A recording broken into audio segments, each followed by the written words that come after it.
Na sveiki bičiuliai. Na ką, sausio mėno 19 sausio. Pažiūrėkit, kurs pasaka. Ruzgai, mūsų mylimi ruzgai. Pirms dalyks, ką noriu pasakyti, tai va tiem dalbajobam, šiukšlintojam, ble. Susirinkit po žvejybos savo šiukšlės.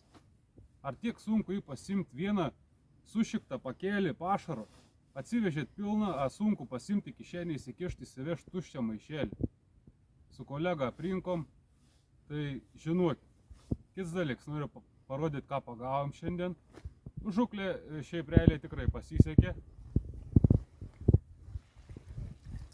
Žuvytės yra. O, ir karšiuks papuolė. Kojos, plakiai, raudelės. Ir trečias dalyks, ką noriu pasakyti, tai savo TikTok paskyroj, kai buvau minėjęs, paskelbiau konkursą. Užeikit į TikTok mano paskyrą Vyckas žvejys ir sudalyvaukit konkurse. Tai ką, neišvyno. Ir hebra, gerbkim savo gamtą, savo teritoriją, kur žvejoja.